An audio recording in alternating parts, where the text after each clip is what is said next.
Welcome everyone again to my blog.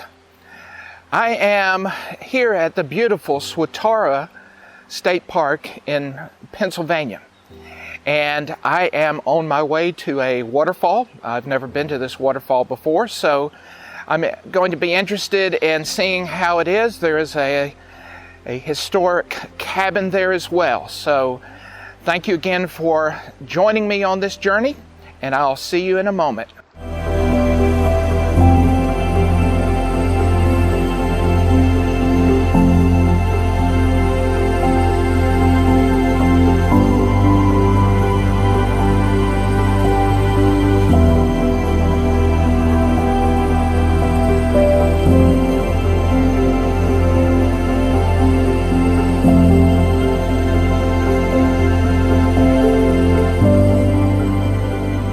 Well, folks, I made it.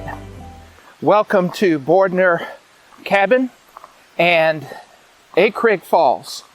So this is a beautiful walk up here, and I'm looking forward to looking at the waterfall. I haven't looked at that yet, and it sounds like it's going to be very pretty. There's a lot of water flowing. So let's go and explore around the cabin.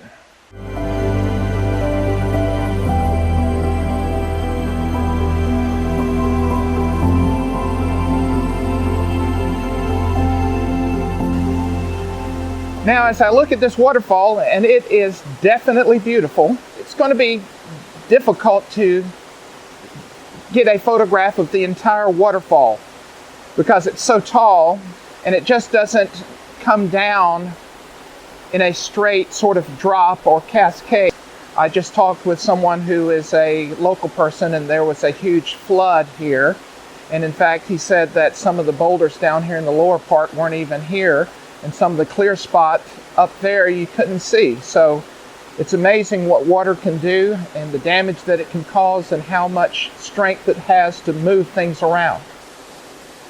Now it looks like on the other side there's a trail to go up. I'm going to try to go up a little bit higher as well. So I'm going to start at the bottom and then go up. So we'll see. I think we might be able to get some photographs here, but it won't be that sort of big sweeping view of the entire waterfall as you see.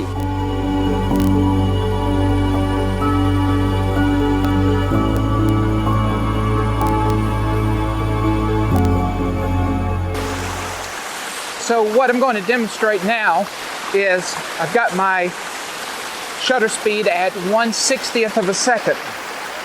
Now I had to increase the ISO because it's a little bit dark back here.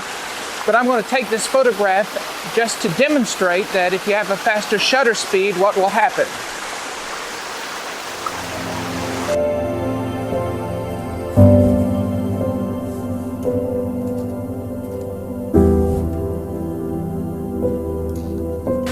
Now notice when you did that, it sort of froze the water. So that's the thing. When you want to do waterfall photography, is that to get that smooth sort of feathery feel, we need to slow down the actual shutter speed itself. So now I'm going to decrease the shutter speed. I have to lower the ISO, and let's see what happens now. So with the same aperture, f6.3, I moved the actual ISO down to 100. Now the actual shutter speed is 1/2 second. So let's take a look at this.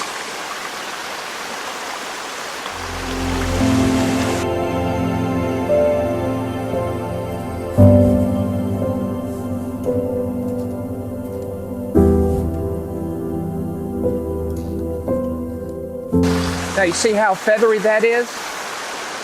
So that's the whole thing when it comes to photography and using your shutter speed to get this feathery type of shot. So a bunch of people just came by, so it's probably why I'm stuttering here, is that I haven't filmed in front of people before. So let's go ahead and continue on with this photography.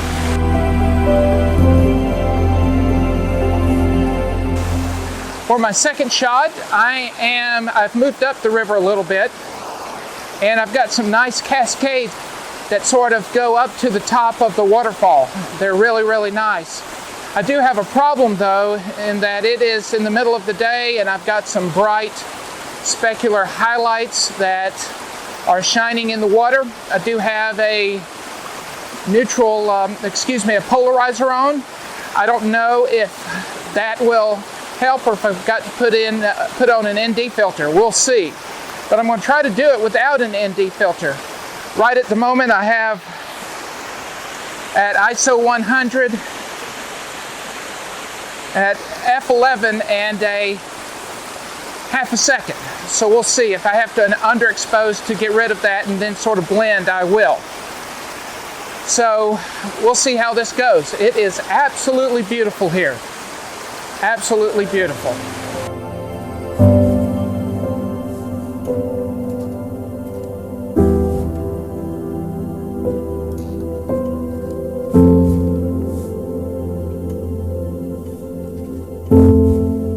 Thank you again for joining me on this photography trip to another waterfall in Pennsylvania. I hope you learned something today about long exposure photography.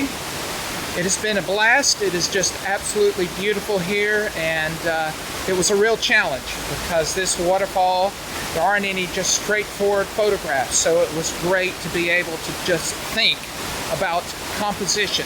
Please give me a thumbs up if you like this video. Please subscribe and share. So once again, thank you very much, and I look forward to you going along with me again on another trip. See you soon.